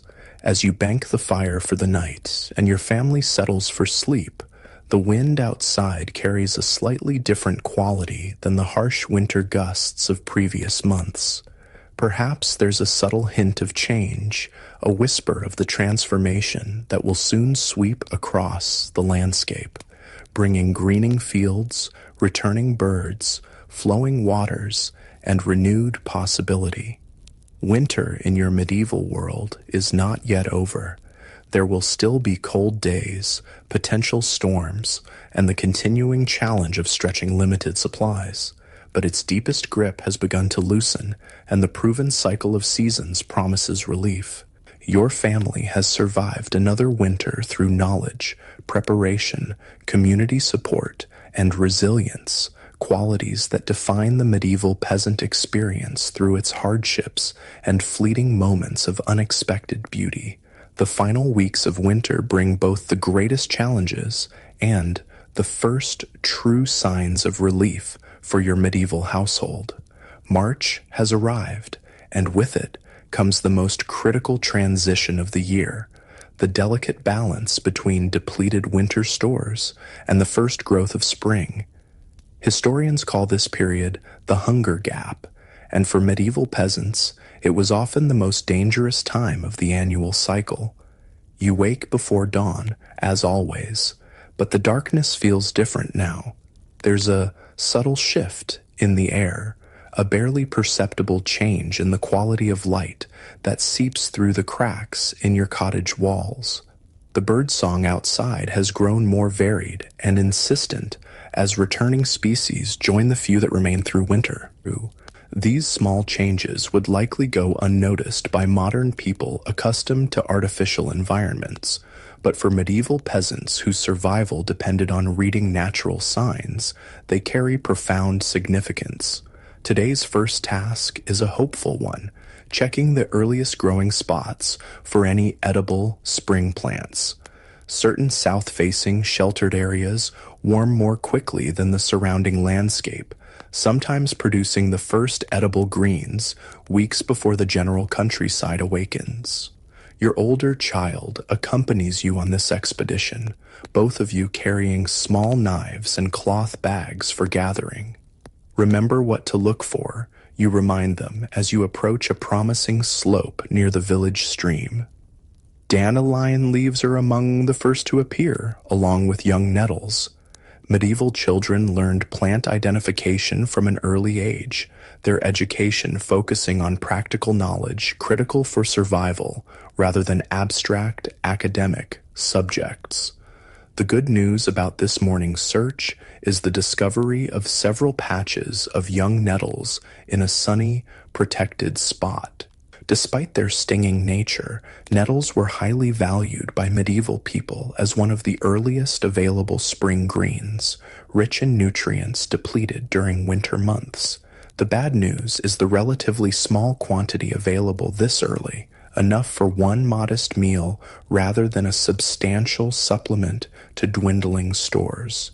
Still, even this small harvest lifts spirits as you return to the cottage. Medieval peasants understood that these first spring gatherings, however meager, marked the beginning of the seasonal transition from scarcity to abundance. The psychological boost often proved as important as the nutritional one. Back home, you carefully prepare the nettles, using cloth to protect your hands from their sting until cooking neutralizes it.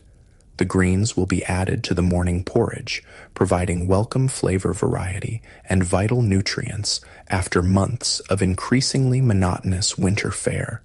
The good news about these first spring greens was their exceptional nutritional value, particularly rich in vitamins that prevented deficiency diseases like scurvy. The bad news was the labor required to gather sufficient quantities in early spring when growth was still limited. As your family eats breakfast, you discuss the day's work. The seasonal transition brings its own demanding schedule of tasks, all critical for the coming year's success. Fields must be prepared for planting, tools readied, livestock moved to new locations, and seeds sorted. Additionally, the depleted winter stores require continued careful management to stretch through these final weeks before more substantial spring growth appears. "I'll check the plow today," your spouse announces. "The wooden share may need replacing before we begin field work." The medieval wooden plow was far less efficient than modern equipment requiring frequent repairs and adjustments. The good news about these simple tools was the relative ease of repairing them with locally available materials. The bad news was the immense physical effort required to use them effectively, particularly in heavy spring soils. Your own day will be divided between continued foraging for early greens and necessary household tasks. The medieval division of labor typically assigned field preparation primarily to men, while women managed household production, garden cultivation, and smaller-scale food gathering. However, these divisions were far more flexible than later stereotypes suggest, with all household members contributing wherever needed during crucial seasonal transitions. By midday, you've collected several varieties of early spring plants, more nettles, wild garlic, and the first dandelion leaves from various microclimate spots around the village lands. Medieval knowledge of where to find the earliest growth was refined across generations of careful observation, creating detailed mental maps of the local landscape that modern GPS technology might envy for their precision. The good news about spring foraging was the gradually increasing availability of fresh, nutritious plants after months of preserved foods.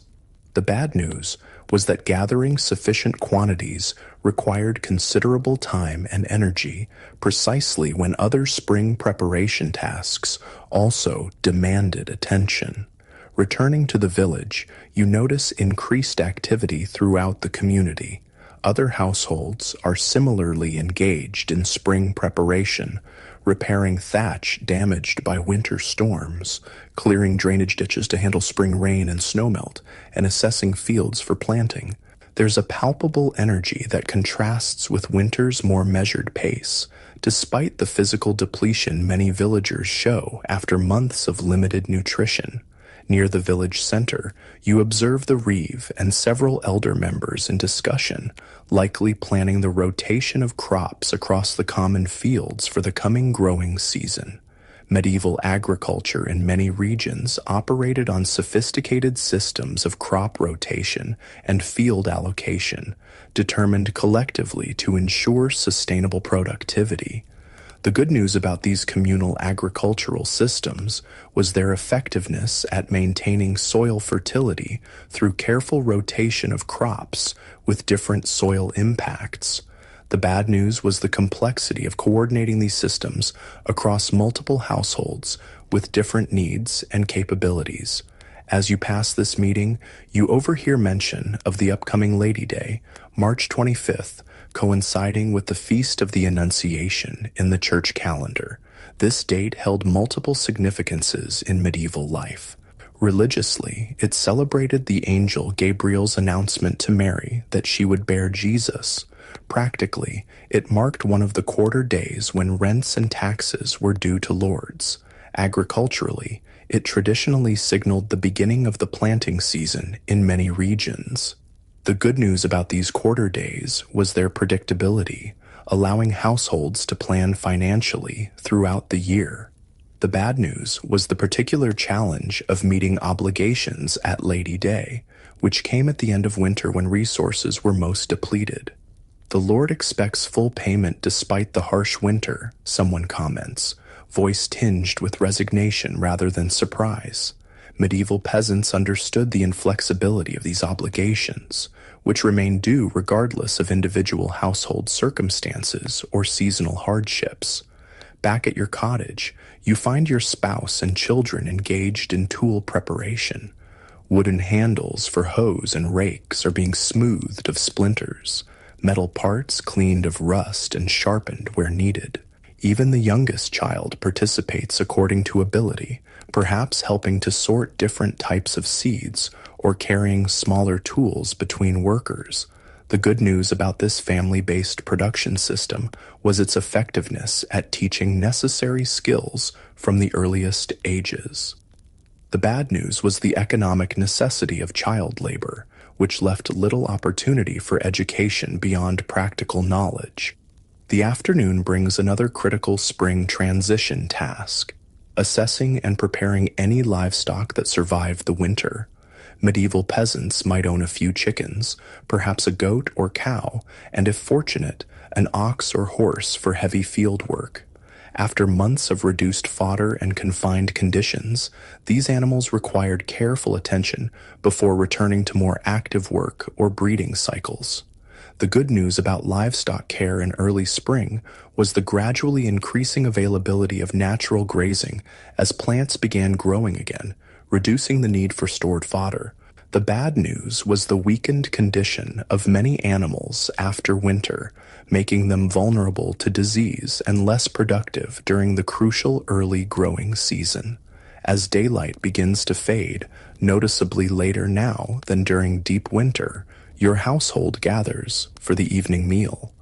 Tonight's food represents the classic late winter, early spring pattern, a thin porridge of remaining stored grain, enhanced with the day's foraged greens, and perhaps the smallest portion of preserved meat or fat saved for these difficult final weeks.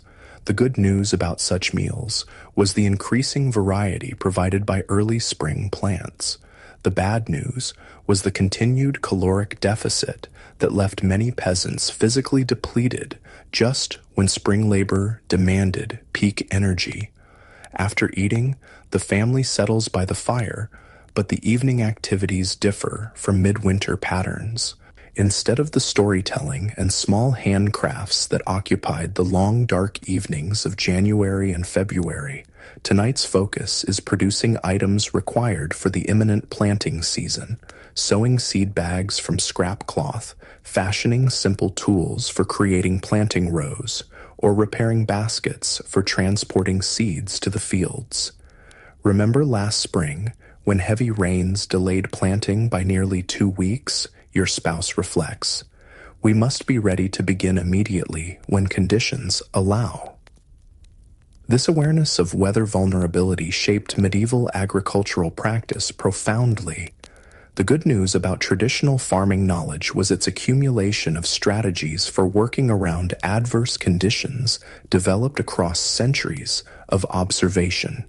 The bad news was the continued vulnerability to weather patterns that could still defeat even the most careful planning. As the family works, conversation turns to signs observed throughout the day that help predict the coming season's characteristics, bird behavior, cloud patterns, the timing of certain plants' emergence. Medieval weather forecasting relied entirely on such natural indicators, refined through generations of observation and record-keeping, primarily oral rather than written. The good news about this traditional knowledge was its surprising accuracy within local regions, where indicators had been calibrated across centuries. The bad news was its limitation when facing unprecedented weather patterns or rapid changes. The hawthorn is budding early this year, someone notes. That suggests a mild spring ahead. Whether such predictions proved accurate or not, they provided psychological comfort and a framework for planning during the uncertain transition between seasons. The following morning brings exciting news. The first calf of spring has been born in the village. For a medieval community, livestock births represented crucial renewal of important resources. A new calf meant future milk production, potential field labor as it matured, and continuation of the delicate balance between human needs and available animals. The good news about spring livestock births was the immediate boost to household resources, particularly milk from nursing animals, which provided vital nutrition during the hunger gap. The bad news was the additional care required for newborn animals at an already labor-intensive time. The birth prompts a small celebration within the affected household, and neighbors visit throughout the day to offer congratulations and assess the new animal's health and characteristics. This communal interest reflects both the social nature of medieval village life and the practical reality that each household's success contributed to overall community resilience. While visiting, you learn that preparations have begun for the coming Easter celebration, less than a month away in most years. For medieval Christians, Easter represented the most significant religious festival of the year, with both profound spiritual meaning and practical implications for daily life. The preceding Lenten period involved fasting restrictions that paradoxically aligned with the natural scarcity of late winter, while Easter itself celebrated renewal in both religious and natural contexts. The good news about these spring religious celebrations was their alignment with natural seasonal patterns, creating meaningful frameworks for understanding and marking the transition from scarcity to abundance. The bad news was the additional obligations they imposed, including church attendance, special contributions, and expected participation in communal activities during a physically demanding period. As you return to your own work, perhaps preparing a garden plot near your cottage for early maturing vegetables, you notice increased activity around the manor house that dominates the village landscape. Servants are visible cleaning windows, airing bedding, and performing other tasks associated with spring renewal. This activity likely indicates the Lord's family will soon return from extended residence elsewhere, a common pattern for medieval nobility who often maintained multiple properties and moved between them seasonally. The good news about the Lord's return was the increased employment opportunities it created for some villagers who might find temporary work in service roles at the manor.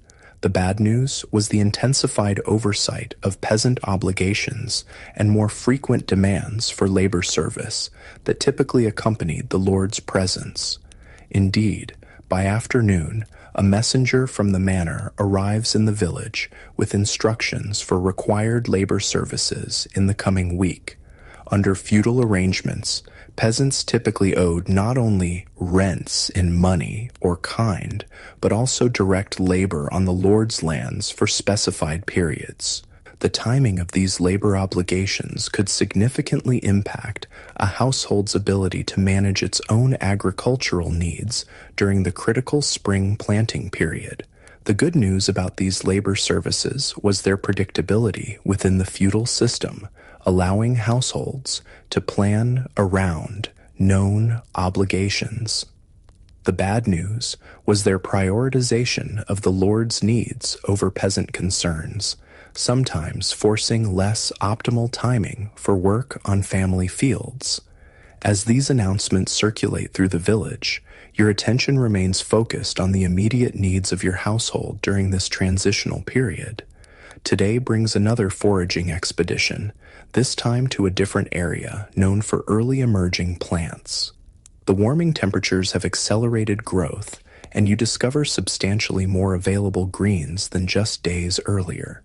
The good news about this increasing abundance was the vital nutritional boost it provided after months of limited diet.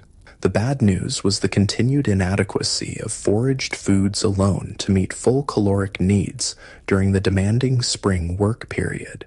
Returning home with your gathered plants, you find a visitor waiting, a traveling peddler who visits the village several times yearly, bringing goods not produced locally and news from beyond your immediate region. In the relatively isolated world of medieval rural life, such travelers provided crucial connections to broader networks of trade and information. The roads are finally passable, the peddler explains, displaying wares laid out on a simple cloth, needles, small metal tools, perhaps spices or medicinal ingredients that couldn't be locally produced. Though the mud is still treacherous in places, medieval transportation infrastructure was minimal by modern standards, with unpaved roads becoming nearly impassable during winter and early spring due to snow, ice, and especially mud. The good news about the resumption of such travel was the renewed access to essential items and information after winter's isolation. The bad news was the limited purchasing power of most peasant households at this time of year, when resources had been depleted by winter and new production had not yet begun. Still, the peddler's arrival creates excitement in the village. Beyond the goods offered, the traveler brings news, political developments in the wider kingdom, weather patterns observed elsewhere, reports of disease outbreaks or other concerns in neighboring regions. Medieval information networks operated primarily through such person-to-person transmission, making travelers important vectors for knowledge as well as goods. There's word of a new tax being considered, the peddler mentions, lowering his voice, to fund the king's military campaign across the channel. Such news would be received with concern in peasant communities, where additional financial burdens could threaten already precarious subsistence. The good news about medieval political systems was their relatively slow pace of change, allowing communities some time to prepare for new obligations. The bad news was the limited influence ordinary people had over decisions that profoundly affected their daily lives. As evening approaches, your household joins others for a communal work session, preparing the shared planting equipment. Medieval villages often maintained certain tools collectively, particularly expensive or specialized items like plows with metal components. These would be used in rotation by different households according to agreed schedules. The good news about this system was the economic efficiency of sharing costly resources across multiple families. The bad news was the potential for conflict over scheduling and maintenance responsibilities, particularly during the time-sensitive planning season. Tonight's gathering combines practical work with social connection, as villagers share observations about spring's progression and continue planning the complex dance of field preparation, planning, and ongoing subsistence that defines this season. The sense of community purpose is palpable, a reminder of how interdependent medieval villages were, particularly during transitional periods. The miller reports the stream flow is increasing, someone mentions. The grinding stones should be operating at full capacity by next week. This detail highlights another aspect of medieval seasonal transitions, the resumption of water-powered processes as frozen streams thawed and spring rains increased flow volumes. The good news about these natural power sources was their renewable nature and zero cost beyond infrastructure maintenance. The bad news was their vulnerability to seasonal fluctuations and weather patterns that could dramatically affect productivity. As darkness falls, now noticeably later than just weeks before, your family returns home for the evening meal and rest. The physical demands of spring preparation leave everyone tired, but there's a different quality to this exhaustion than winter's sometimes desperate conservation of energy. There's purpose and forward momentum in the fatigue, a connection to cycles of renewal that have sustained countless generations before you. The good news about this seasonal transition was the psychological shift from survival to creation, from preservation to growth. The bad news was the physical toll taken by intense spring labor on bodies already compromised by winter's nutritional limitations. As your family settles for sleep, conversation drifts to plans and possibilities. Children discuss which crops they're most looking forward to tending, anticipated celebrations as the season progresses, hopes for particular outcomes like abundant fruit production or successful livestock births. These conversations, happening in countless medieval households as winter gives way to spring, reflect the remarkable human capacity for renewal and forward vision even amid challenging circumstances. The good news about this capacity for hope was its psychological necessity for generation after generation facing the same seasonal challenges. The bad news was the vulnerability of these hopes to factors beyond human control, weather extremes, disease outbreaks, political upheavals, that could devastate even the most carefully planned growing season. Yet for tonight, in your humble medieval cottage, with the first spring stars visible through the smoke hole above, hope predominates over fear. Your family has survived another winter through knowledge, preparation, community support, and resilience. The lean times are not yet over, and significant challenges remain before harvest will replenish depleted stores. But the cycle continues as it has for time immemorial, the wheel of the seasons turning once more from scarcity toward abundance. As sleep approaches, you reflect on the winter just endured. From a modern perspective, medieval winter conditions appear almost unbearably harsh. The cold, the hunger, the darkness, the isolation, the constant physical labor, the vulnerability to illness without effective treatment. Today's world, with its central heating, grocery stores, electric lighting, and modern medicine, seems impossibly comfortable by comparison. Yet your experience contains elements less familiar to later ages, the profound interdependence of community, where survival is genuinely communal rather than individual.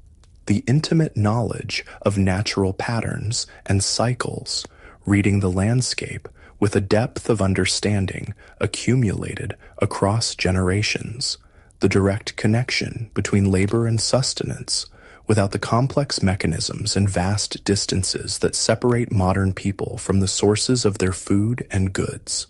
The deep satisfaction that comes from successfully navigating genuine challenges through skill and cooperation rather than technological convenience. The good news about your medieval winter experience is this sense of direct engagement with the fundamental realities of human existence, the seasons, the land, the community, the skills needed to transform raw nature into sustenance and shelter. The bad news is the physical hardship, constant uncertainty, and narrow margin between survival and disaster that accompanies these less tangible benefits. As your consciousness drifts toward sleep, these reflections merge with the more immediate awareness of your body's fatigue, the sounds of your family's breathing, the diminishing warmth of the banked fire, and the promise of tomorrow's continued work.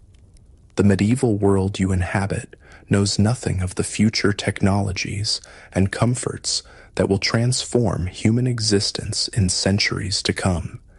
Yet in your relationship to the seasons, the land, and the community that surrounds you, there is a wisdom modern people sometimes struggle to recapture. Winter has not yet fully released its grip. The hunger gap continues, resources remain precarious, and uncertain weather could still bring setbacks. But spring advances inevitably, day by lengthening day. The work of your hands joins with natural processes in the ancient partnership of agriculture. The knowledge passed down through countless generations guides your actions toward likely success, and the community that has weathered the cold months together now turns collectively toward renewal. This cycle, from abundance to scarcity and back to abundance, shaped human consciousness for millennia before modern conveniences flattened these natural rhythms for many people. The medieval experience of winter and its transition to spring represents one of humanity's most fundamental stories, repeated countless times across geography and history with endless variations but recognizable patterns. Today, as modern people increasingly seek reconnection with natural cycles, seasonal eating, and more sustainable relationships with energy and resources, there are lessons to be found in the medieval approach to winter, not in romanticizing genuine hardship or unnecessary suffering, but in recognizing the depth of knowledge, community interdependence, and direct engagement with natural systems that allowed people to survive and even find meaning within challenging conditions. as you finally surrender to sleep in your medieval cottage, with spring's earliest stirrings visible in the world outside and winter's lessons freshly inscribed in memory. You participate in this ancient human story. Your experiences of cold, hunger, darkness, community, knowledge, and resilience connect you to countless others who have navigated these same seasonal transitions throughout human history, including perhaps those who might someday read about lives like yours and wonder at both the hardships endured and the wisdom developed in response. The wheel turns, winter yields to spring, scarcity gives way to new growth, and the human story continues. In your medieval moment and across the centuries that follow, bound together by the shared rhythms of seasons and the enduring human capacity to find ways through the darkest and coldest nights toward dawning light and warmth once more.